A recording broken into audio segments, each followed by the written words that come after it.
Okay, this is a different type of video than I normally do, but I'm gonna try it out. Try out new things. Always a good idea, right? So this is the Game Awards. We're gonna just go through this, and I'm just gonna vote on stuff. You can see my display. So Game of the Year.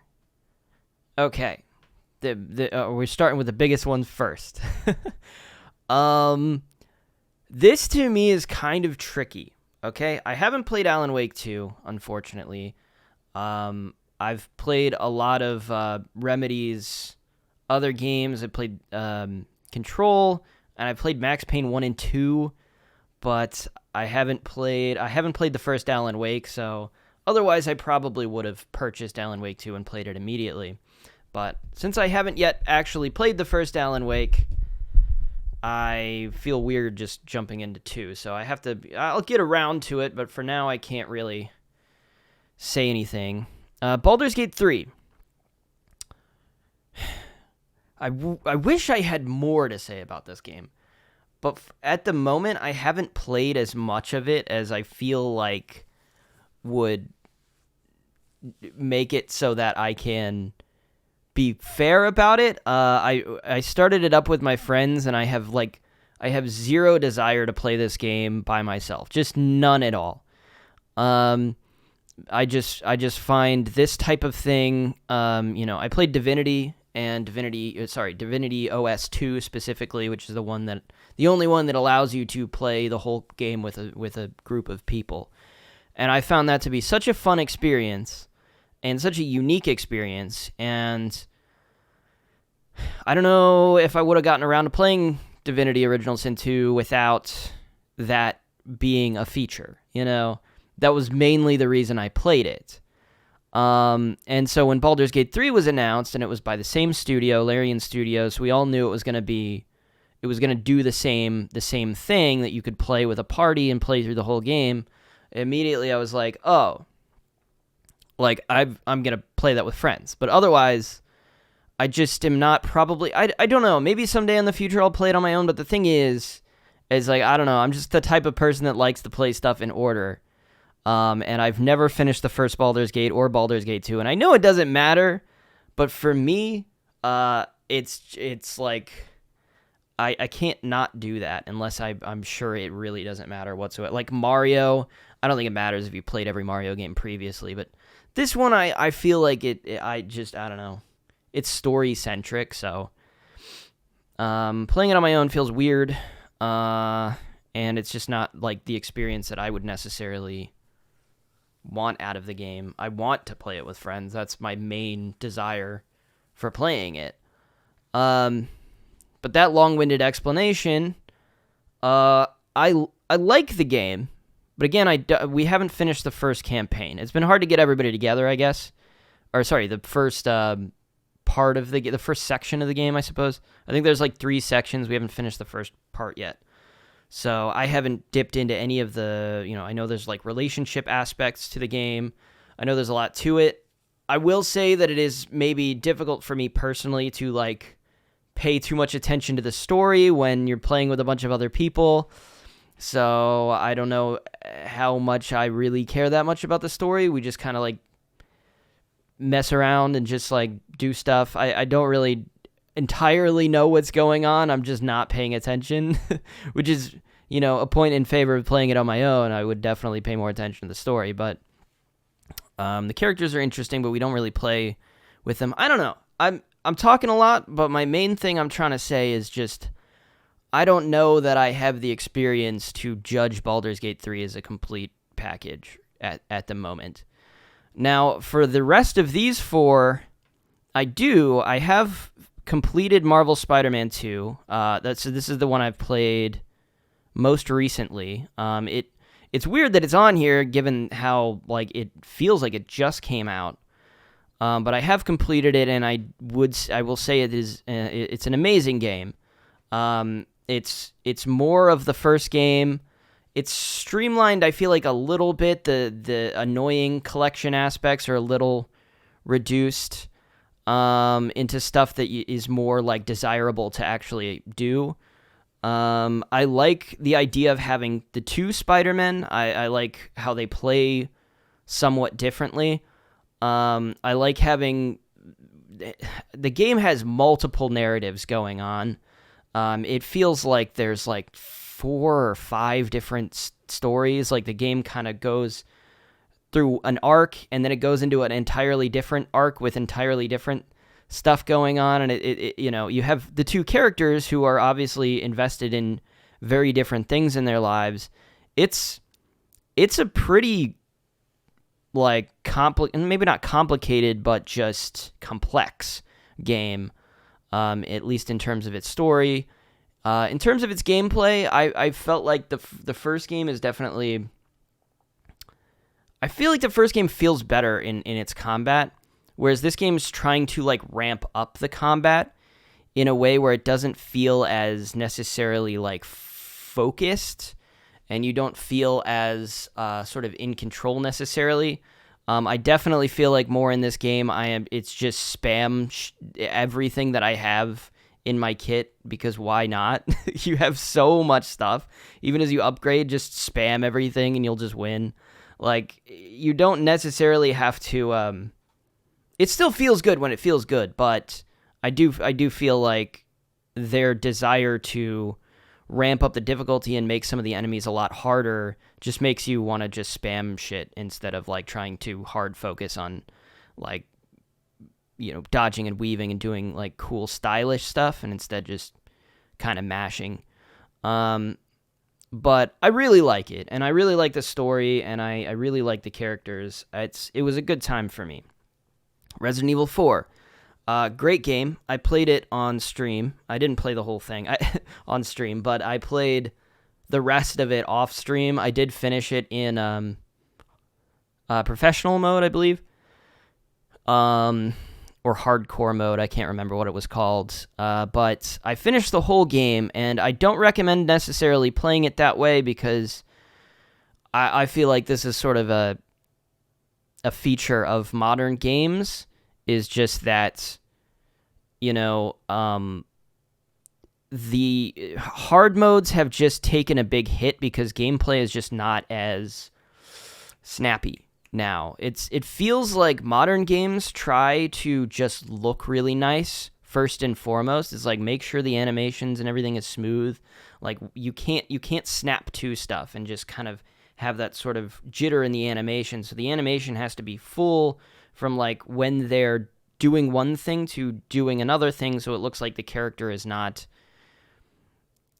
I don't know how to technically explain this in like a technical way, but it's just like the feeling of like the animation has to get from point A to point B, so things just don't feel as snappy.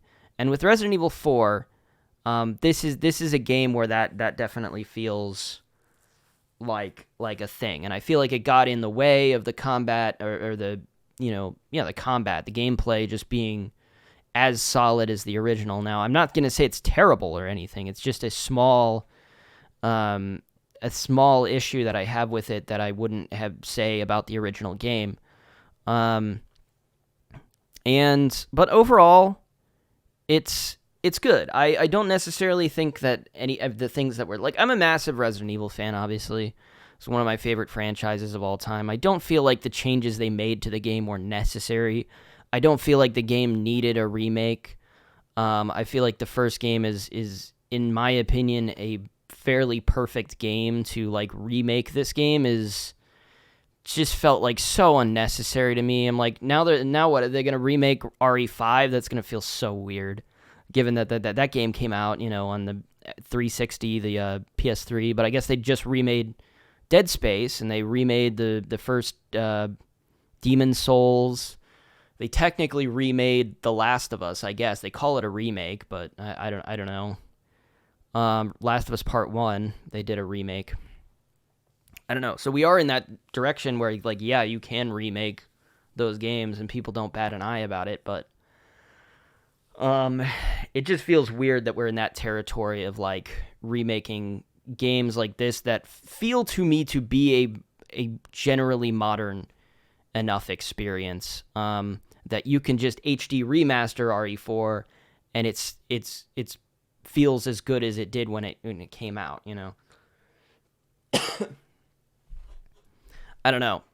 So it feels weird to play this. It feels like it's just this like coat of paint over the whole thing to make it look nicer, but then there's just the changes in the voice acting. I don't feel like the voice acting is incredible. I feel like they took, like, RE4 doesn't take itself too seriously. It's a very campy sort of experience. It makes fun of a general sort of action game experience and an action hero. Leon he's goofy. He cracks a lot of jokes when he shouldn't. It was much more, you know, it worked better at the time, whereas now that's kind of the, you know, the modern trend is like people are annoyed by characters being kind of meta and fourth wall breaking. But at the time, like, the character was like, I don't know, it was really fun to have something like that. And this game feels weird when you have like a game that was like the pinnacle of doing that, not taking itself too seriously and just still being a fun game, you know, with jokes. And to like take that and like turn it into this modern game that takes itself extremely seriously just feels weird and off to me. It's just, I don't know, I don't like it as much. It reduces a lot of the fun that I felt like I should have had with it. And, you know, otherwise, a lot of the stuff is fine. Oh, the point I was trying to make with, like, the changes to the modern, the modern, way that games play is that the boss fights, they don't feel as fun. Some of them are really annoying. The main point is, like, if you play on hard difficulty, okay, this is the thing, is the gameplay is not solid enough that you can really justify a hard mode and have it feel like good or fair. It really highlights how not great the combat is and not great how the design of certain things are. Like in Resident Evil 4, the original, you needed a lot of crowd control elements. You needed the ability to shoot a lot of things at the same time, be able to damage and down everything all at once. I remember one of the more frustrating segments, other than just the boss fights themselves, which are sometimes awful. I think the one against what's his name? The master of the mansion. He turns into a big monster and you fight him in a room. In the original, he's just on a wall and you shoot at him. And in this, he moves all over the place. But you have to, like, try to dodge him, and some of his stuff is really difficult to get out of the way of, and yet it still tanks your health. That was a really annoying boss fight I found in hard mode. The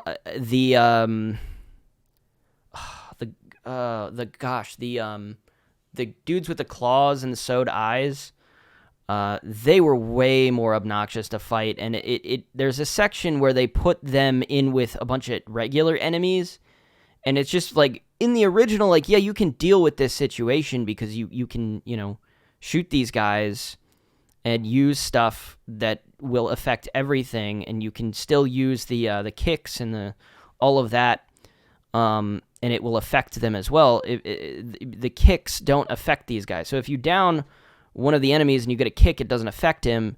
And so it's just like small things like that were helpful for making the hardcore experience of the original game actually work and actually make you feel like you're good at the game. It just makes this game feel really annoying because it just has bizarre design choices like that. Like, you can't do that for whatever stupid reason. You can't do that. It doesn't let you. I don't know why. So overall, I don't think it's a better game. I think it's fine. I think it's a fun enough game, but I still think the original is better. I know I've talked a lot about RE4 just by itself. We'll linger on the game of the year for a little bit here, but I just have a lot to say about these in specific. And there's some minor dialogue changes, I suppose, which I've already kind of covered with, like, removing a lot of the jokes. Some of the jokes are still in there, but I don't know. It's just, I don't know. There's some weird changes that I'm not, like, crazy about.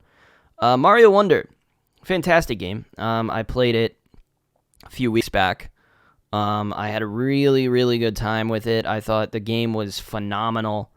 A better Mario experience than we've probably had in a while. This is probably the most effort they've gone into making a new 2D Mario game than they've gone to for many, many, many, many, many years. I mean, not counting maybe Mario Maker. But, like, the game is gorgeous. I really like the design. When I started the game, I didn't play with the online feature until I eventually turned on the online feature and found out how kind of pivotal it is to the experience of the game. I highly recommend playing with the online feature because it puts you in levels with other players as kind of like ghosts in the level with you, and you can help each other out through the level, which is a really fun community experience. There's also levels in the game that literally require you to have people work with you to find stuff. And it's cool because you can see them, they can see you, and you can have this like level of interaction with people that's just really interesting and really fun. Like you can, struggle through a level with one other player and just kind of create this like bond of helping each other get through it. It's not, it has a lot of difficult levels in it. And I really like the main mechanic, I guess, is like, maybe not the main mechanic, but the wonder mechanic, I guess, is that you get these, like, you activate these wonder sections, which activates these sort of weird experiences. I think the one you may have seen online, the one that's probably most well-known, is definitely the level with the piranha plants that starts singing. So it's like a wonder thing and then weird shit. Like you get this like thing and then weird stuff starts happening. And it's very, you never know what you're going to get. Like they do that in one level where they have the piranha plant start singing. It's like 2 levels, I think, maybe 3, that they do that specific thing. But it just goes to show like every single level in this game has one of those, and they all do something entirely different and unexpected. And it's just such a good game. It's a really phenomenal Mario game. It's well polished. I had a great time with it. And then we have Tears of the Kingdom, last on the Game of the Year awards. So for me, Breath of the Wild, notorious, maybe not notorious, but I am not the biggest fan of the original Breath of the Wild. I feel like it was heavily overrated for what it was.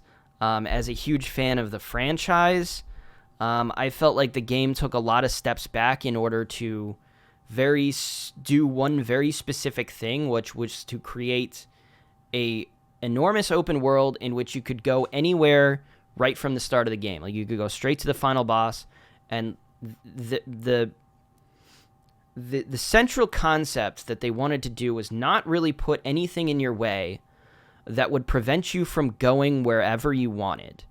And I felt like it took a lot away from the general Zelda experience. For one, you can't really, there's no items that like give you a general, that'll, open up new areas. Like in the original, like there's no hook shot that you can get, which, now I can like hook shot over to this ledge and it opens up like a whole cave area and a subsection with like mini games and a heart piece or whatever. Or, there's nothing like that. You can really go anywhere. And so I felt like a lot of the stuff that I would have found entertaining about an original Zelda game, it doesn't feel like there's as much of that. If you talk about mini games in the first Zelda, I think I remember there was like kind of a mini game where you could like sled down a mountain on your shield and like it was kind of like bowling. There was something like that I remember. There was like a horseback racing game. There's one where you just race a Goron up like a mountain. There's a couple things in there, but generally it feels like they're not... Like everything is in the confines of the gameplay that the game has established, the physics engine that the game has established. everything is about this physics engine. Everything is about that. And I felt like the dungeons were some of the worst the series ever had. I feel like that's not even a controversial opinion. The dungeons are not good. The bosses are all terrible. They're like, just general variants of Ganon, Blight Ganon. And the aesthetics of the dungeons, at least, are not great.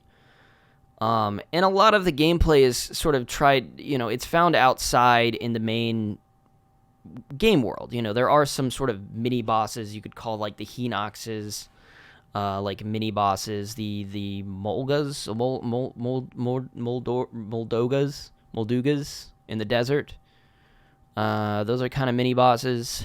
A lot of stuff like that. I just felt like I didn't much care about being able to go anywhere right from the beginning of the game.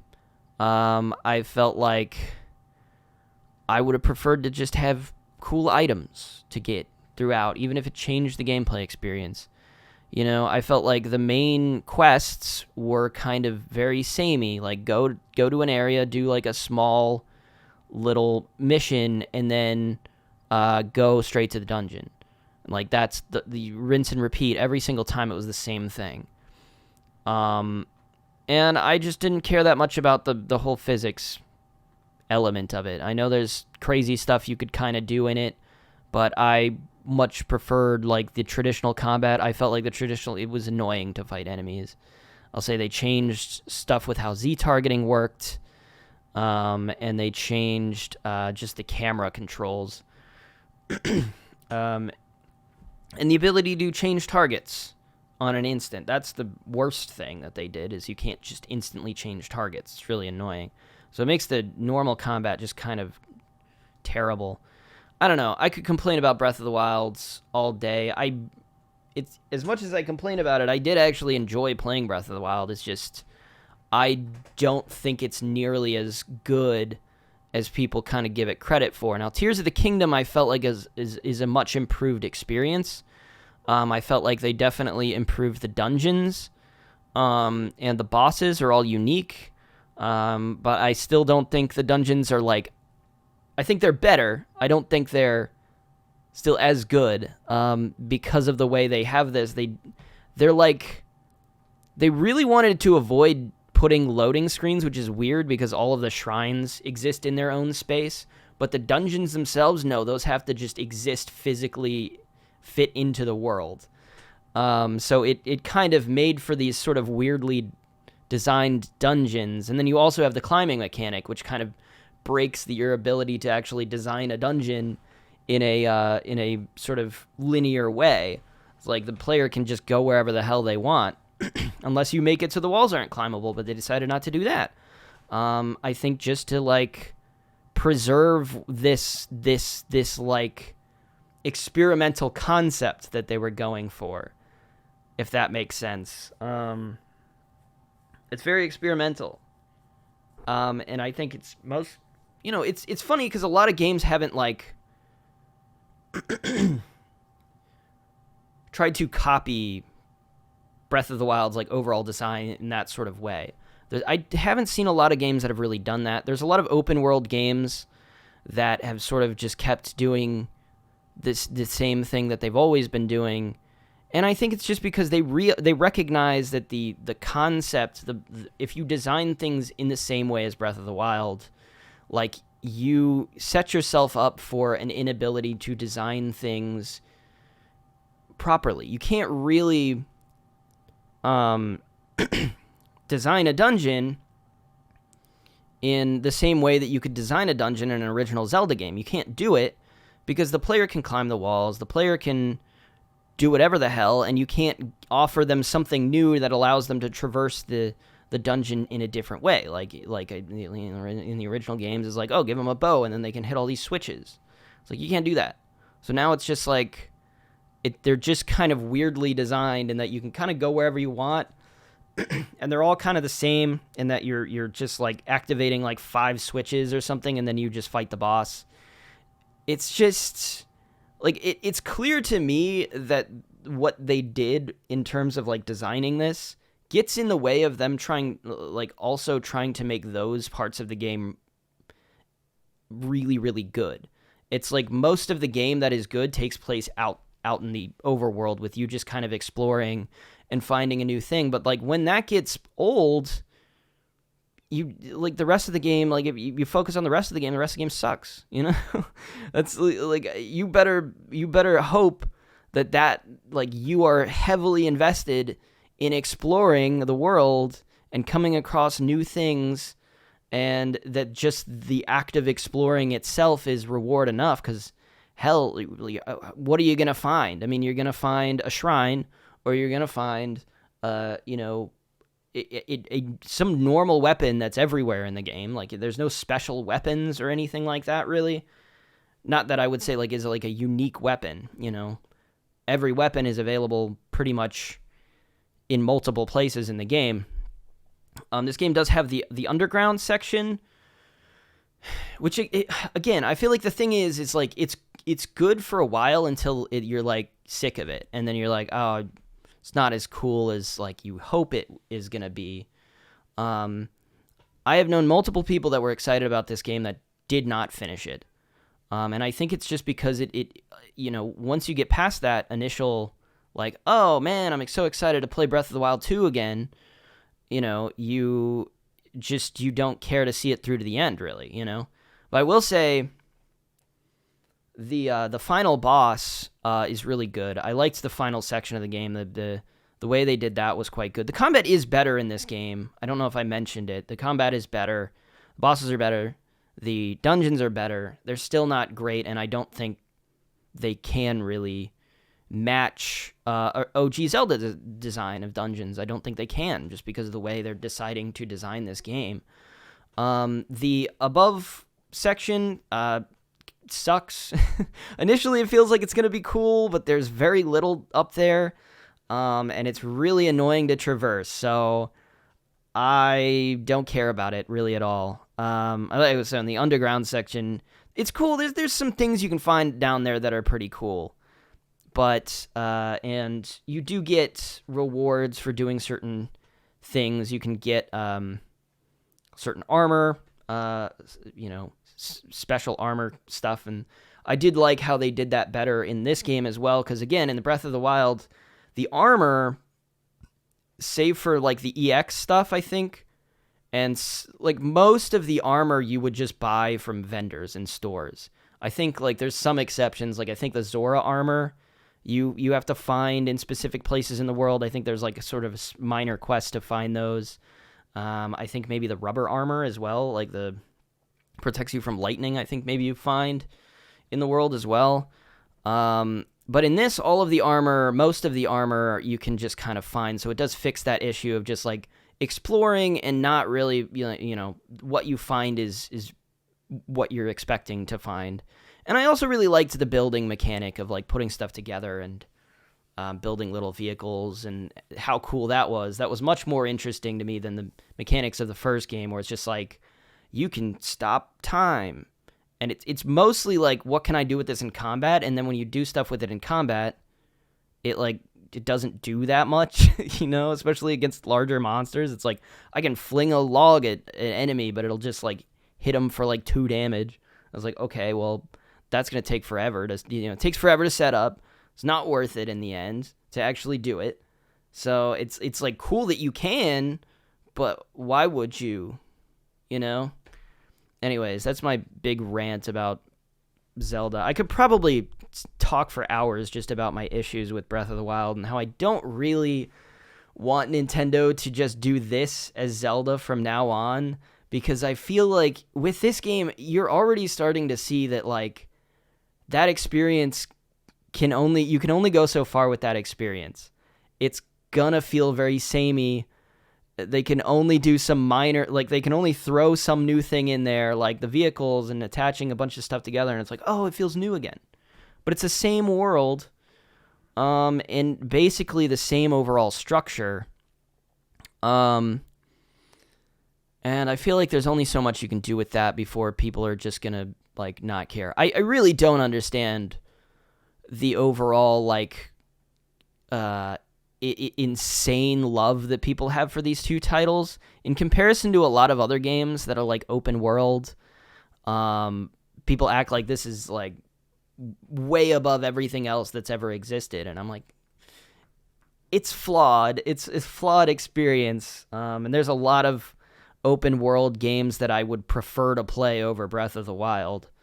But overall, I complain a lot about it. It's just because I feel like most people just say, oh, 10 out of 10 perfect game ever. And so I trend more towards like wanting to complain about it, you know, more like point out the issues that it has and say I don't really think it's as great as people say. So Tears of the Kingdom. Okay. So rant over, I guess. Now I have to decide which of these games I think is... Oh, man, this is actually really hard for me. Because I think I would lean towards Mario Wonder, weirdly enough. Just because it's the game that I find is the most, like, perfect of these experiences. I don't feel like I had anything to complain about with Mario Wonder, but again, it feels kind of like a generic thing to say, like, oh, the Mario game, of course, is the best game that I played this year. Like, I don't even know if I feel that way. I feel like maybe I enjoyed Spider-Man 2 more just because there was a lot more going on with it, and this is just a Mario game, you know? I could say Baldur's Gate 3, but again, I haven't played enough of it. I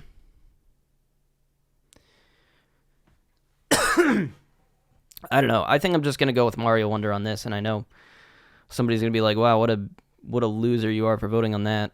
In comparison to all these other classics, you're going to vote for the shitty Mario game? The generic Mario game? I feel like it's out of all of these, it was the most perfect experience. I have issues with all the rest of these, except Baldur's Gate. I haven't played it. That's the only other one that I'm like, maybe I could go for that one. Alan Wake 2, again, I haven't played. I'm just going to go with Mario on this one. I think that's just how I feel deep down inside. Best game direction, it's the exact same games, awarded for outstanding creative vision and innovation in game direction and design.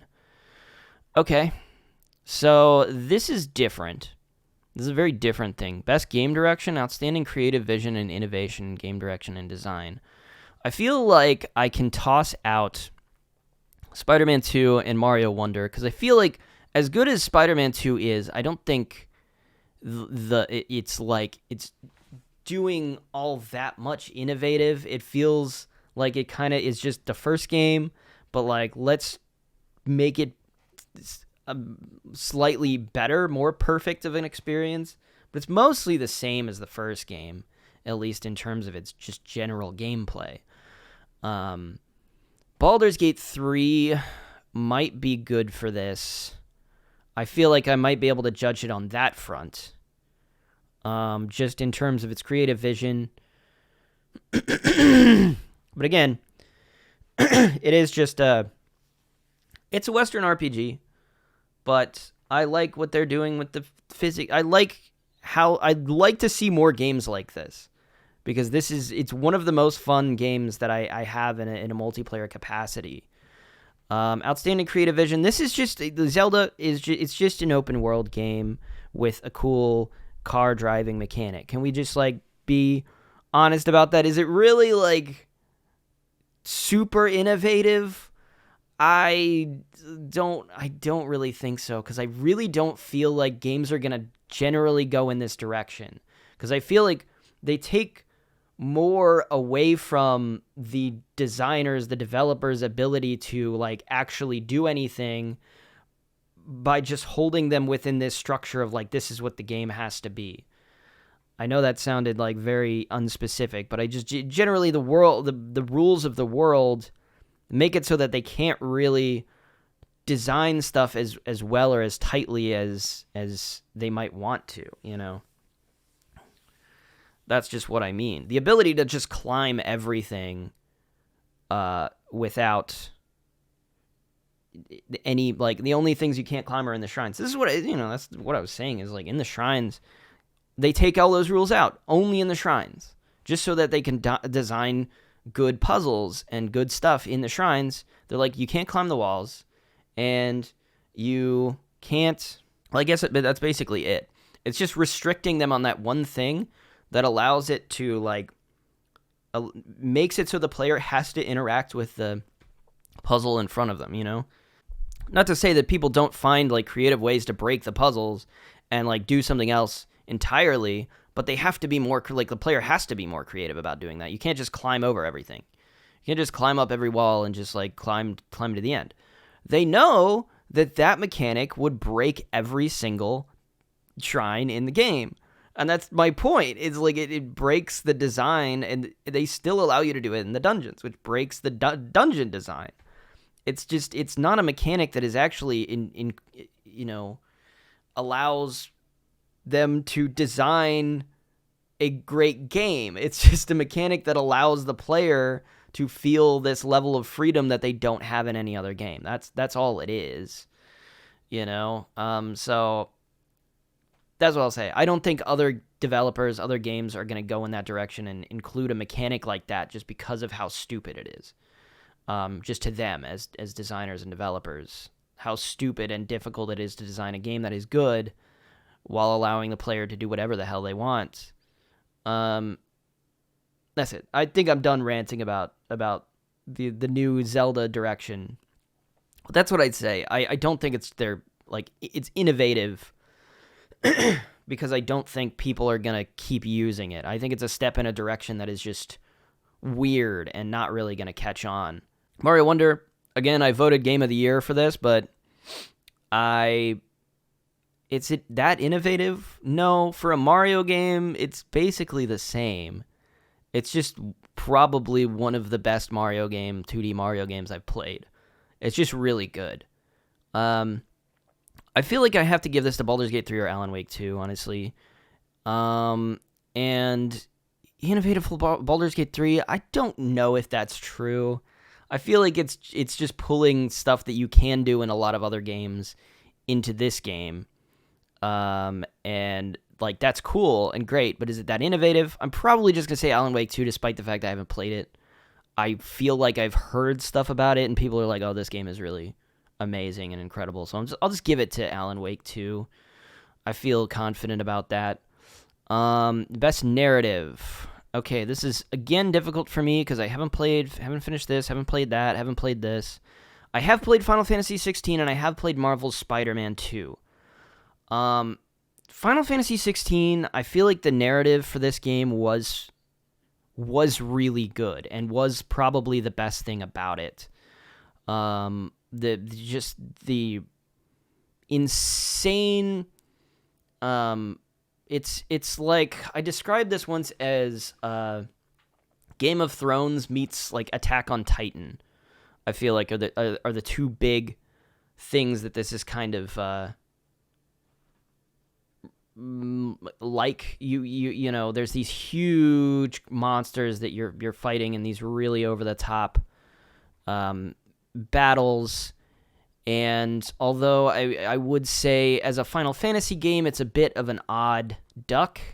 It's definitely like, oh, we're making Final Fantasy into like a modern sort of action-centric thing where like the open world is heavily reduced.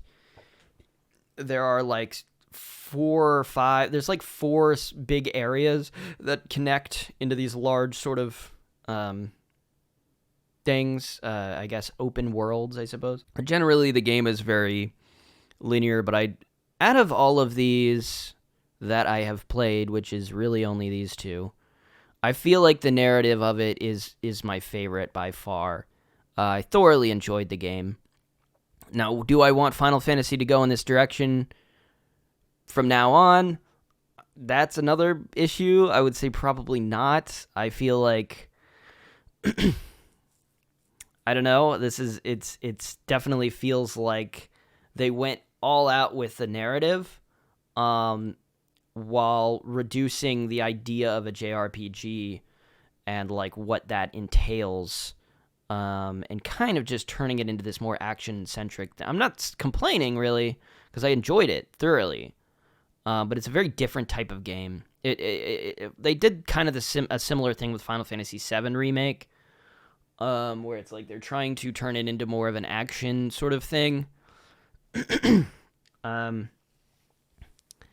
Which is fine, and I can see why they're doing it, because it's harder to design a game like the original Final Fantasy in like a modern way, you know?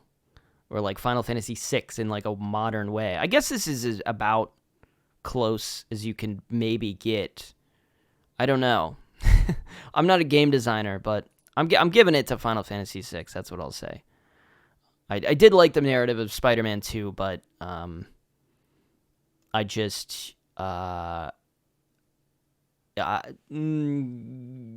liked it a lot. I just don't know if it's like the most innovative narrative. It just pulls all of this stuff from Spider-Man into like this really cool story. As a Spider-Man fan, I loved it, but like, is it the most innovative and interesting story I've ever sat through? No, not really.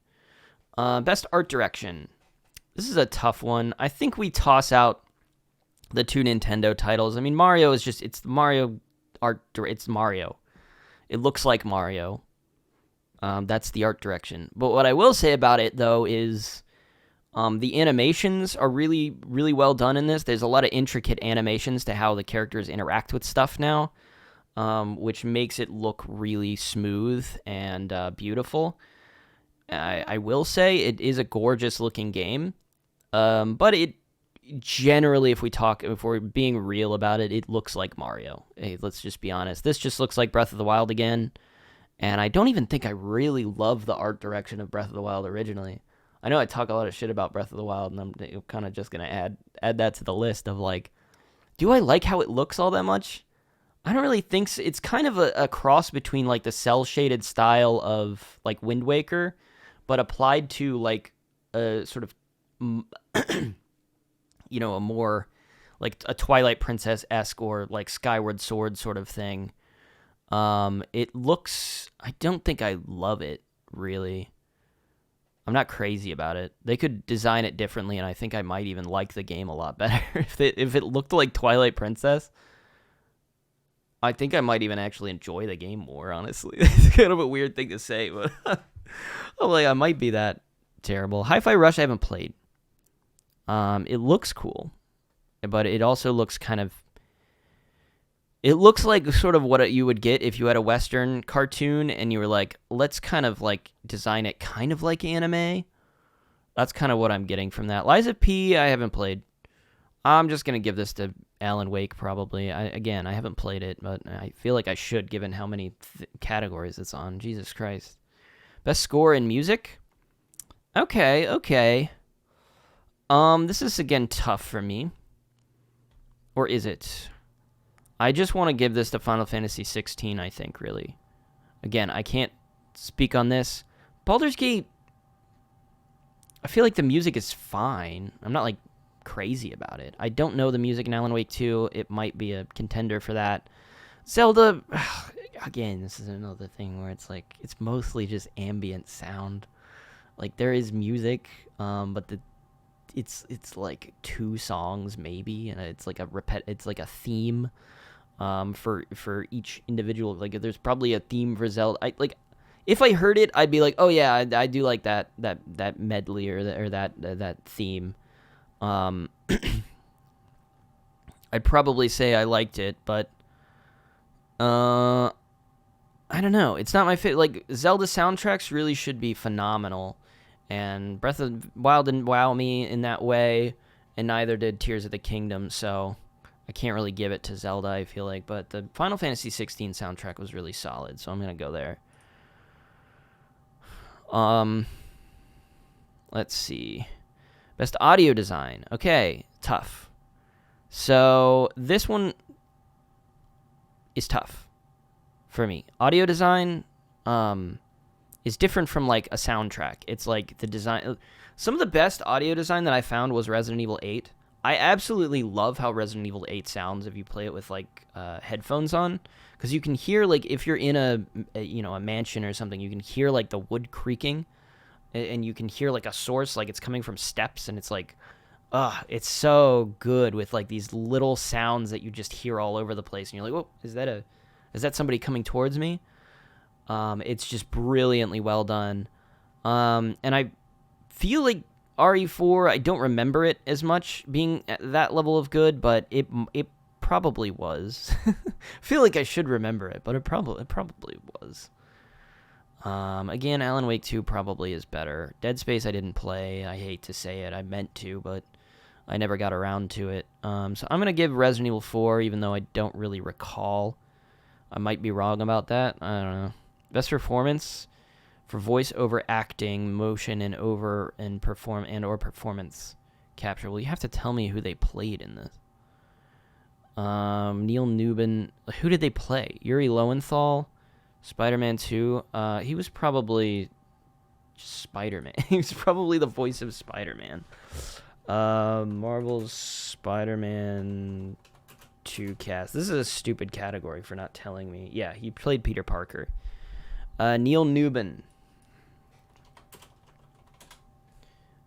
plays... who does he play?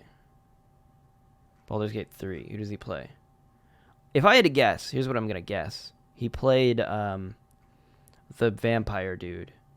Asterion. Okay, now I have to look up who the fuck Asterion was. Yeah, the vampire dude. Okay. Why are they giving it to just that guy specifically? That's the best voice. It's just because people think he's like the hottest character in the game. Is that why they're like, oh, this guy? Oh, this guy gave the best performance? Because people think the character is... Like, there were plenty... Like, I'm not going to say that this character's voice specifically, like, stood out to me more than any other character's voice in the game. The character itself stood out to me, but the voice... I don't know. He's just got kind of like that sort of sexy British voice, you know? I don't know. Whatever. I'm not going to try to insult him too much. Again, Alan Wake 2 didn't play. Idris Elba's in frickin' Cyberpunk 27. I didn't even know this. But he's like a mainline celebrity. It doesn't feel right to give it to just like a mainline celebrity. Like, of course, Idris Elba is probably the best actor out of all of these. Man, I really liked Jedi Survivor. I actually am kind of surprised it's not on any of these. We've not seen it so far. Jedi Survivor is quite good. It's a bit buggy at times, but still quite a good game. And this guy kills it. Can we be honest? He kills it. Absolutely kills it. I want to give it to him, but let me look up who Ben Starr was in FF16. Oh, is he the voice of... Oh, no, he's the voice of Clive. Well, he's good. I was going to say, if he's the voice of... the guy that they had to voice frickin' Sid in that game, though. Sidolphus. That guy's got an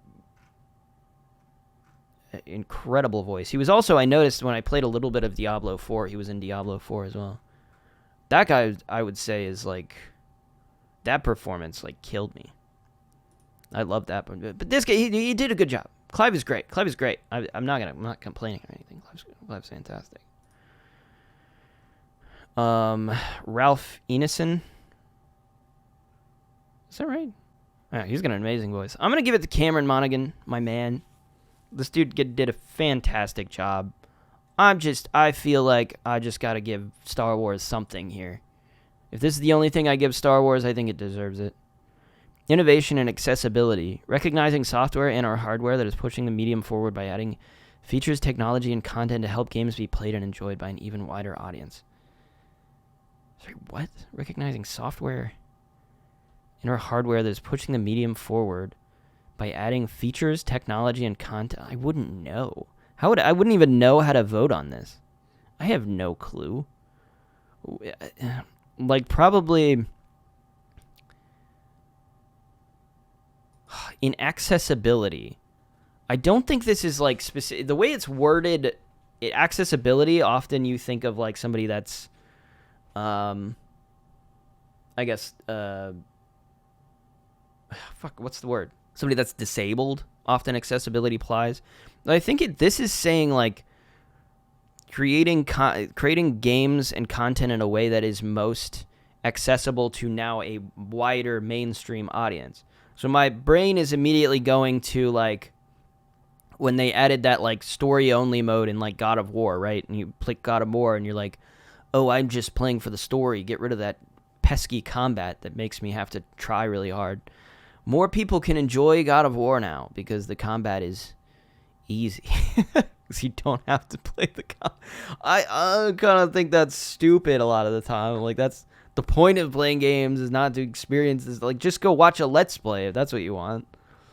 But accessibility, I wouldn't know. I wouldn't know how to vote this because that's not how I play games. I don't play games with the most accessible options. But I feel like if I had to guess, what's probably the most accessible is probably like Forza Motorsport. It's just you drive a car around a track. How's that not accessible? That's like the easiest thing. There's no way these like fighting games are the most accessible. I can't see it. I'm going to give it to Forza, I guess. I don't know, it doesn't really make sense. Games for impact. For a thought-provoking game with a pro-social. Yeah, I'm pro-social. I'm a fan of socials. I like social. I think social's good. What the heck does pro-social mean? Oh God, I've played none of these. I have no idea. But I think Goodbye Volcano High is a bit of a meme, so I'm gonna give it to that one. I kind of want to play that at some point. I'm actually kind of interested in playing that. Best ongoing. Awarded a game for outstanding development of ongoing content that evolves the player experience over time.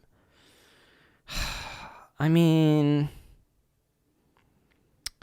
I don't play any of these games. I'm gonna be honest with you. Apex Legends, I feel like it hasn't changed that much, right? I feel like I played it a couple years after it came out, and it was like exactly the same game. Like, it's good, but like, evolves the player experience over time? Not really. It's the same game.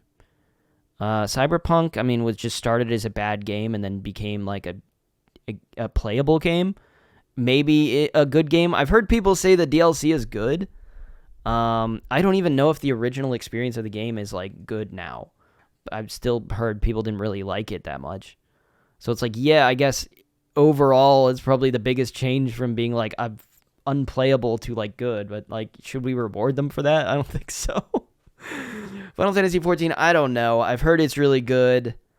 I have not played Final Fantasy XIV ever. But like, I do recall they had the original version of Final Fantasy XIV, which they totally canned. Like, they released it, and they're like, we're dropping this, and then they released A Realm Unborn, which is a completely redesigned new game from the ground up. And that game was actually phenomenal, but that was a while ago. And Final Fantasy XIV has kind of been the releasing expansions and stuff, but you can't really give it the credit for that. I suppose now would be a weird time to give it credit for that, just because that's years ago. Let me look up A Realm Unborn, Realm Reborn. I mean, when did that come out? Because I feel like it's so long ago. A Realm Reborn was released in 2013. Yeah, 2013. That's 10 years ago. So it's dumb. Fortnite is like the one that makes the most sense to me here because it does change quite frequently. Like recently, I think it was this year that they removed the building mechanic entirely, and then every like season they add some new mechanic. I only know this because my sister is like obsessed with this game. Like, this is my sister and her fiance. They play this all the time, and they're like obsessed with Fortnite. And like every time I play with it, there's some new thing in it. You know, I don't play very often, but I've played a handful of times with them, and there's some new thing. Like, they had a Spider-Man thing where you could swing around with Spider-Man, and then they had like they have like a disco grenade. They have all sorts of stuff. It's always changing. I feel like at Fortnite, it's the only fair thing to do here. I don't know. That's all. I don't really have a vested interest in any of these things. Best community support. Oh, tough. No Man's Sky, sure, but again, it's one of those where it's like, should we reward them for what they did here? I don't know. It's up to you guys, I guess. Destiny 2, I don't know. Final Fantasy 14, I don't know, maybe. CD Projekt Red, again, I don't want to reward them for anything. I'm going to give it to Baldur's Gate 3. Best independent game, I have played none of these. Cool. Great. I feel like some of these I should just skip. I shouldn't be allowed to vote on these, to be honest with you. Oh, I can skip. Okay. Best debut indie game. The only one of these I played was Pizza Tower. Don't get me wrong, I liked Pizza Tower. I think people were like, I think it's weird how like crazy people are about Pizza Tower. Like, it was fun for like a few hours, and then I beat it, and I was like, okay, like I like the art style, but it's not It's not doing anything like really crazy, new, or interesting. It's just kind of a wacky platformer with a cool art style. That's really my biggest feeling about it. Dredge, I feel like I've watched somebody play Dredge. I feel like Pizza Tower is probably just gonna win here, just because the most people have like it was like anything that's like a meme.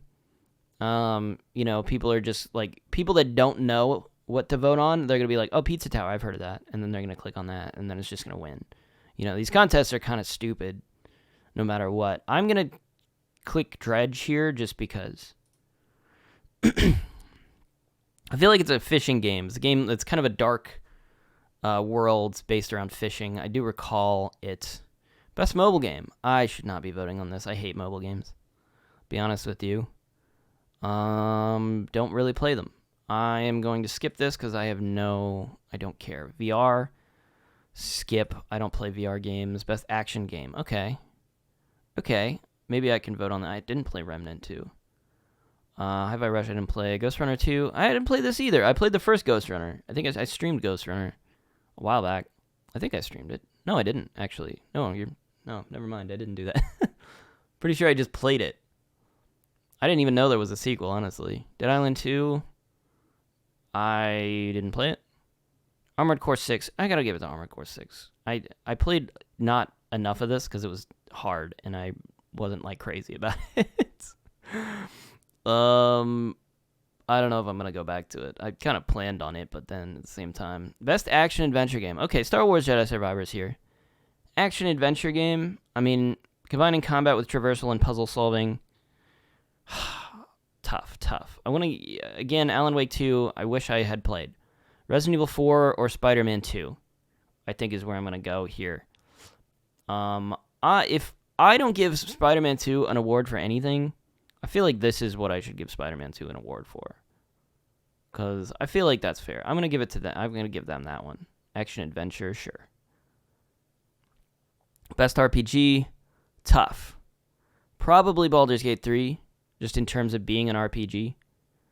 Final Fantasy 16. Yeah, I'll Baldur's Gate 3. Easy.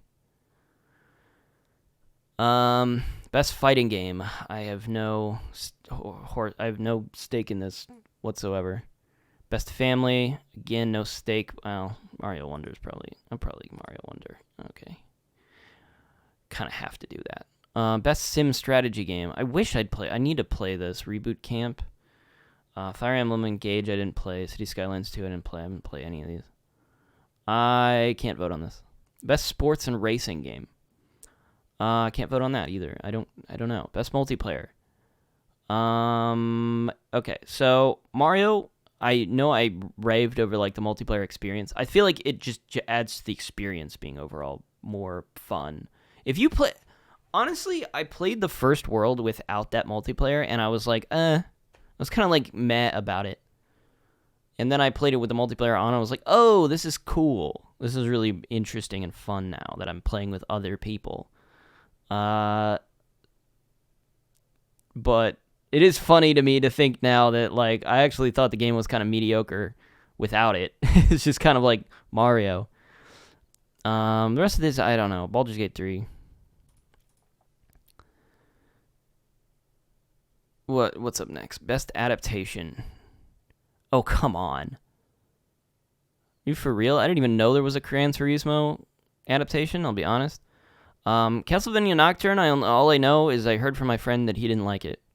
I didn't watch it. The Last of Us, ironically, The Last of Us is the only thing on here that I've seen. I didn't even watch the Mario movie. I didn't care. I didn't give a shit. I don't know why everybody was so obsessed with like, oh, we gotta go see the Mario movie. I'm like, it's gonna suck. It is going to suck. And even if people are like, no, it was actually really good, I know if I watch it right now, I'm gonna be like, okay, that wasn't that good. It was like, okay, you know? I know that it's just gonna be okay. Mostly, at best, if not bad. So, and I still don't care to watch it. I really don't care to watch it, honestly. It's like when the Sonic the Hedgehog movie came out. It's like, yeah, they improved the design of the character, but I'm like, it's the same. I hate how they do this thing in the movies where it's like, oh, we have to like let's take the character from the real world and put them in the. They either put them in the real world or they put them in the other world. It's like the opposite thing. They take them from the real world and put them in the Mushroom Kingdom. But in Sonic, it's like the opposite. They take Sonic out of Sonic's world and put him in the real world. It's like, why is that the only, like, why can't you just make a freaking, why can't you just have it be like the Mario lore? But Mario and Luigi, they live in the Mushroom Kingdom. They're not from Brooklyn or New York or whatever. They don't get in a magic pipe and end up in Mushroom Kingdom. Okay, that's not, you don't have to do that. There's no necessity to do that. I don't know why they do that. I hate that idea just generally. Last of Us was good. It was good. I enjoyed it. I'll say Last of Us. I don't know. I don't have that much to say about it. I thought it was a good adaptation. Pretty much. It follows the game closely enough. I think I liked it. Yeah, I'll give it that. It's got to be The Last of Us. Most anticipated game. Okay, that's interesting. For me personally, I hate to say it, but I am actually pretty excited about Star Wars Outlaws. I hate to say it, but I am very excited for Star Wars Outlaws. I love Star Wars, okay? I don't get, I don't like the sequels, and we can, like, throw the sequels out and just pretend they didn't happen, and then Star Wars is still, like, good in my mind, It's still good in my mind without the sequels. It's just the sequels ruined everything, okay? But otherwise, without them, it's good. It's a good universe. And the I like the Jedi Survivor, Jedi Fallen Order games. They were great. And so I feel like there's a good chance that this will be great, fun. I don't know. But my most anticipated is probably going to be Final Fantasy VII Rebirth, I think, personally. Where are we at? Content Creator of the Year. Okay. Hold on, I gotta go get a drink for this one. Okay, the only two people that I only know two of these, and it's Quackity and Iron Mouse. Those are the only two that I know. I don't know people make Game Spreen, Cypher, PK. I don't know. I don't know them. And if it's weird that I don't know them, I don't watch streamers. Okay, generally don't watch streamers. I only get like clips of streamers in my YouTube recommended sometimes, and that's the only way I know any of these people. Okay, so Quackity, I know he was in the Dream SMP. I actually know more about Quackity than I feel like makes sense for me to know. He was in the Dream SMP. He got big making like Roblox videos, I think. But then he created a new SMP called like the is it just called the Quackity SMP or something, the QSMP or something like that? I forget. I haven't seen anything from it, I'll be honest, but like the big thing about it is is that he made it so that it's language, like people speaking other languages, the SMP itself will like translate them so you can interact with it, like connects people from different like languages. It's like a really cool concept. I haven't watched any of it, so I don't actually know what has been going on in it, but conceptually I thought the idea was really cool. Iron Mouse, I mean, who doesn't love Iron Mouse? It's hard not to like Iron Mouse, like honestly. it's so tempting to just anytime you see Iron Mouse, just vote for Iron Mouse, because she's so interesting and she's inspirational. She's an inspirational person, and she's just she's upbeat. She's fun. She's funny. She makes great content. I love Iron Mouse. I want to give the award to Iron Mouse, but I do feel like she kind of does win stuff fairly often. I feel like she might have even won content creator like last year as well, if they even had this. She might have. I think she won like a bunch of stuff in the streamer awards. Like she does win stuff very often, which makes me kind of want to give it to maybe somebody else. Let somebody else like have it. I'll give it to Quackity. I hate to say it because I feel like maybe it's kind of, I don't know. I don't know. It's probably, I'm not going to say she doesn't deserve it, certainly, but I'll give it to Quackity. We'll give it to Quackity this time around. Best esports game. I do not give a shit. Actually, maybe I give a little bit of a shit. Let me look. I actually don't care for any of these. Valorant, I feel like, is a really overrated game. I've played it. I don't like it all that much. I don't know why streamers are so obsessed with Valorant, because it felt to me like this haphazard mesh between Counter-Strike and like Overwatch, or maybe not Overwatch, but some sort of hero-based shooter. And it just felt like the actual abilities that the characters had were very samey and kind of generic, and it didn't have Overwatch's like personality, in which the characters feel like unique and interesting. It's just like, oh, this guy has a grenade that creates a shadow wall or something that you can't see through. But otherwise, it's just Counter-Strike. Otherwise, it's literally just Counter-Strike, guys. It's not that. Counter-Strike's good. I'm not gonna say Counter-Strike's not good, but it's like, oh, it's not. It's like Counter-Strike, but if you put this stupid shit in it that like makes it different and not. I don't like that stuff. I don't know. I don't care. I'm not like huge on Valorant. I think it sucks. PUBG Mobile. It sounds like it's just PUBG probably. I don't know. Esport. I don't know. Most esports experience. I don't know. I don't really watch esports, to be honest. Best esports athlete. Again. Best esports team. Again. Best esports coach. Again. Esports event. Again. Oh, that's it. Well, I guess we're done. So I skipped 11 of these. But that's it. I hope you guys enjoyed me ranting about stuff. That's it. That's all I got, I guess. I don't know what else to say, so I guess I'll just end it. There we go. I voted. That's what's up. I guess if you agree, if you disagree, you can leave it in the comments. Let me know.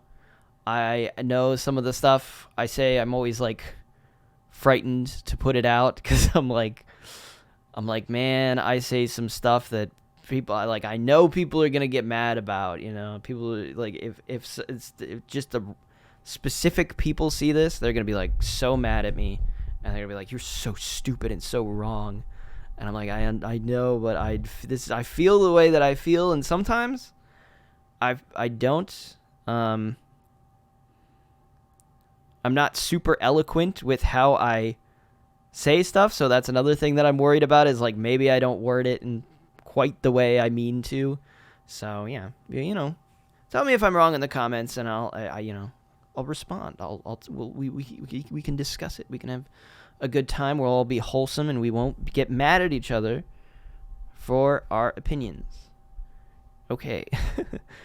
Goodbye. I don't even know what channel I'm posting this. I think I'm going to post this on the main channel, I guess.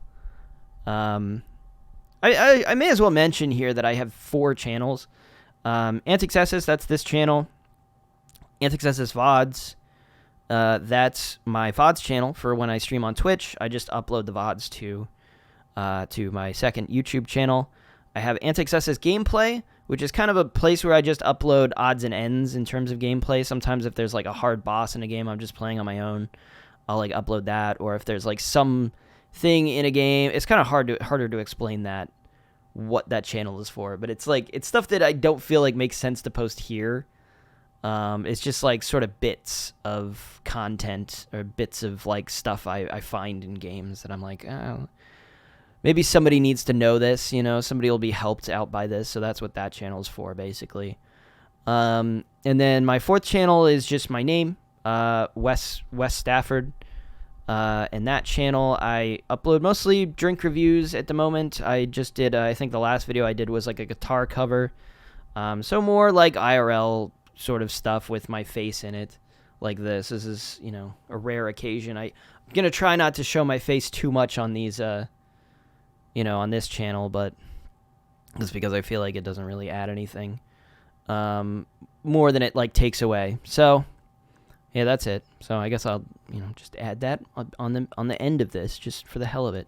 It's long enough as it is. So there you go. Thanks for watching. Let me know if you made it this far in the video. It's an hour and 12 minutes, I'm realizing. Okay, goodbye.